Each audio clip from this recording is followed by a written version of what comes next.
1.3 वो हमारे पास क्या है, कंपाइलर। कंपाइलर क्या होता है? बेसिकली कंपाइलर बेटा क्या है, लैंग्वेज। कंपाइलर की अगर हम शॉर्ट इंट्रोडक्शन करें, ये क्या होता है, लैंग्वेज ट्रांसलेटर। कंपाइलर क्या है, लैंग्वेज ट्रांसलेटर। करता क्या है, जिस तरह हमने शुरू में भी पढ़ा था कि कंप्यूटर की क्या लैंग्वेज है, बाइनरी लैंग्वेज है 0101। हम इंग्लिश लाइक लैंग्वेज समझते हैं, इंग्लिश लैंग्वेज समझते हैं, ठीक है। तो हम दोनों पार्टीज के दरमियान हमने कंप्यूटर से इंटरेक्ट करना है, हमने उसमें इंस्ट्रक्शंस लिखनी है, ठीक है। अब हम दोनों पार्टीज के दरमियान हम लिखेंगे अपनी लैंग्वेज के अंदर, ठीक है, और कंप्यूटर समझेगा कैसे, ठीक है। तो उसकी लैंग्वेज तो बाइनरी है, वो 0101 समझता है, हम 0101 समझ नहीं सकते, वो हमारी नहीं समझ सकता, तो ये तो हम टकरे ही मारते रहेंगे। तो उन टकरों से जान छुड़ाने के लिए एक सेंट्रल आपके पास एक पर्सनालिटी होनी चाहिए जो हमारी लैंग्वेज भी समझती हो, जो कंप्यूटर की लैंग्वेज भी समझती हो, तभी कम्युनिकेशन या इंटरेक्शन सक्सेसफुल हो सकता है, ठीक है। अदर देन दैट आप प्रॉपरली उसे एग्जीक्यूट नहीं करा सकोगे, जो आप कह रहे होगे वो कुछ और समझ रहा होगा, इवन तो वो कम्युनिकेशन ही नहीं हो पाएगी। तो कंपाइलर क्या करता है, बेसिकली एक लैंग्वेज को दूसरी लैंग्वेज में कन्वर्ट कर देता है, एक लैंग्वेज को दूसरी लैंग्वेज में कन्वर्ट कर देता है। फॉर एग्जाम्पल आप इसको ऐसे समझ लेंगे कि आपने जो प्रोग्राम लिखा वो सी लैंग्वेज में लिखा, सी लैंग्वेज में लिखा, ये प्रोग्राम फर्स्ट किसके पास जाएगा, ये आपके कंपाइलर के पास जाएगा, और फिर कंपाइलर क्या करेगा, उस सी लैंग्वेज प्रोग्राम को किस में कन्वर्ट कर देगा, बाइनरी फॉर्म में, बाइनरी फॉर्म कह लें या बाइनरी लैंग्वेज में कन्वर्ट कर देगा। अब बाइनरी लैंग्वेज क्या थी, 101101, इधर आपने क्या लिखा है, ए बी, आपने A B just like A B लिखा है, या आपने इफ का आप कीवर्ड यूज कर लें, सी लैंग्वेज का कीवर्ड यूज कर लें इफ, आपने इफ लिखा है, वो कहाँ जाएगा, क्योंकि कंप्यूटर नहीं समझता ना, तो वो क्या करेगा, यहां पे आपको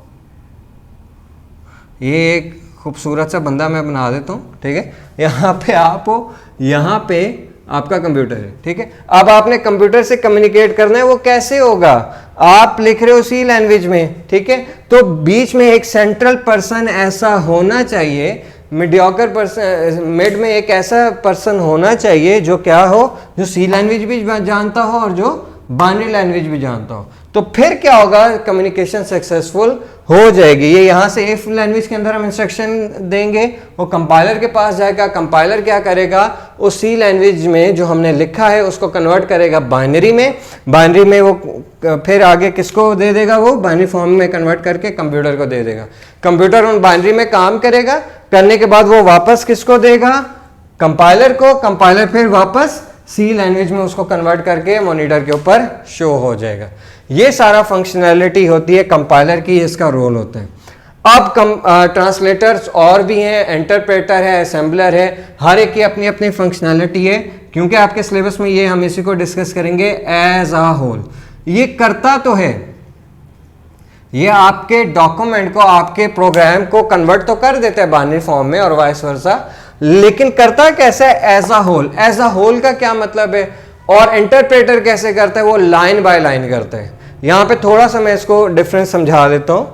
एज अ होल क्या होता है, एज अ होल बेटा कहते हैं आपने फॉर एग्जांपल ये सारा प्रोग्राम लिखा है, ये आपने सारा कोड लिखा हुआ है अपने उसमें टेक्स्ट एडिटर के ऊपर, और अब आप क्या करते हो, उसको कंपाइल करवाना चाहते हो। अब कंपाइलर क्या करता है, पहले इस लाइन को, अब कंपाइलर क्या करेगा, सारे का सारा इसको सबको ट्रांसलेट करने के बाद जहां जहां एरर होंगे वो क्या करेगा, सारे को ट्रांसलेट करके एट द एंड आपके पास एक स्क्रीन आ जाएगी, उसके ऊपर वो शो कर देगा, लेट से लाइन नंबर 3 के ऊपर ये एरर है, ये लाइन नंबर 3 के ऊपर ये एरर है, लाइन नंबर 6 के ऊपर यहाँ पे एरर आ रहा है, वो इस तरह हाईलाइट कर देगा। कंपाइलर ये काम करता है कि पूरे के पूरे कोड को कंपाइल करके आपको एट द एंड आपके एरर्स बता देते हैं, ठीक है, उससे वो अपनी एग्जीक्यूशन नहीं रोकता, कंपाइलेशन नहीं रोकता, वो पूरा कंपाइल करके फिर आपको एरर्स का बताते हैं।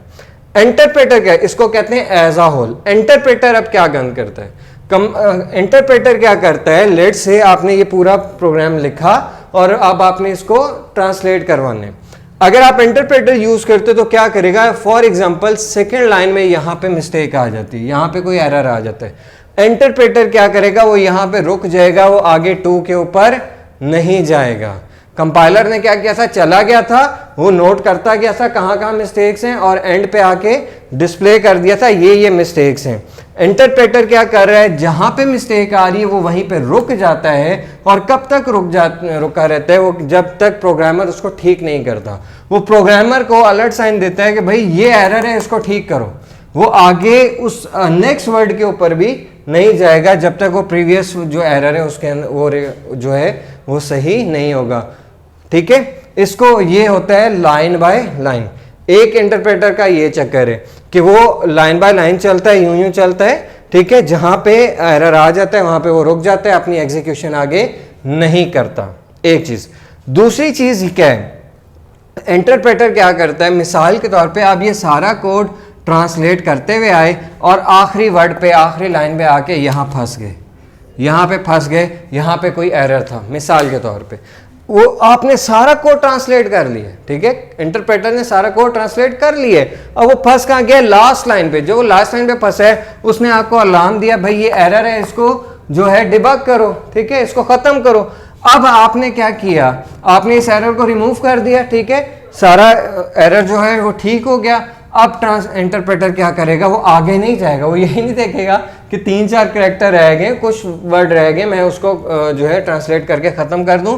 वो अगेन क्या करेगा, पहली लाइन के ऊपर दोबारा ट्रांसफर हो जाएगा कंट्रोल, पहली लाइन पे दोबारा चला जाएगा, उसको दोबारा ट्रांसलेट करेगा, फिर लाइन बाय लाइन करता करता आएगा, जिसकी वजह से इंटरप्रेटर की स्पीड स्लो हो जाती है और as compare to compiler. Compiler क्या करता है, एक ही दफ़ा सारा एरर है नहीं है उसको जो है ट्रांसलेट करता है और एंड पे आपको एरर दे देता है कि ये एरर्स हैं, इसको भाई ठीक कर लो। लेट से यहाँ पे आपको सारा हाईलाइट कर देगा, आपके पास हाईलाइट हो जाता है, आप उसको फिर इजीली वहाँ से रिमूव कर देते हैं। आज का बेटा ये हमारा टॉपिक था।